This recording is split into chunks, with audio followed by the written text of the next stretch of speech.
Version de l'actualité de nos confrères de la presse écrite pour refermer cette édition. Le match des étalons contre les Fennecs d'Algérie fait la une des quotidiens de ce lundi. À lire également les échos du front et les opérations de réinstallation des populations. La revue de presse de Ahadi Sandamba.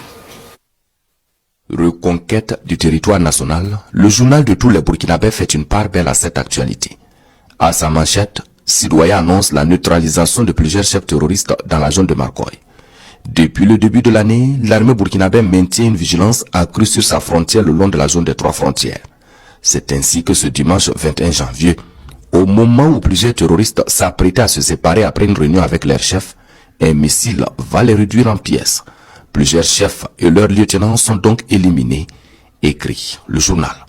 Dans la même lancée, Sidoya fait un focus sur le retour massif de populations déplacées du centre-nord dans leurs localités respectives. La reconquête et la restauration de l'intégrité du territoire burkinabé jadis sous emprise terroriste s'opèrent lentement mais sûrement à travers les 4 coins du pays. Et le constat terrain effectué dans la région du centre-nord montre que des personnes déplacées internes de plusieurs communes ont pu regagner leur localité d'origine et vaquent paisiblement à leurs occupations habituelles. L'abnégation des forces combattantes a donc permis aux Yars et gares routières d'être à nouveau opérationnelles, relate Wanlé Gérard Koulibaly de Sidoya. La prestation du 11 national à la CAN Côte d'Ivoire 2023, une actualité qui nourrit également les parutions du jour. Les étalons tenus en échec avec les Fennecs d'Algérie par un match nul de 2 buts partout lors de leur deuxième sortie dans le groupe D de la phase de poule de la CAN 2023 le samedi 20 janvier dernier. Un score qui repousse à la prochaine journée la qualification du Burkina pour les 8e de finale, ce qui fait dire donc au doyen des quotidiens burkinabés l'observateur Parga que les étalons reportent la qualif pour les 8e.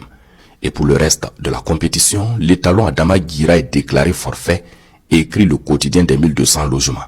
Victime d'une rupture du ligament du tendon d'Achille du pied gauche, le milieu du terrain burkinabé va s'éloigner des stades durant 4 à 6 mois, mentionne le journal Le Pays en encadré.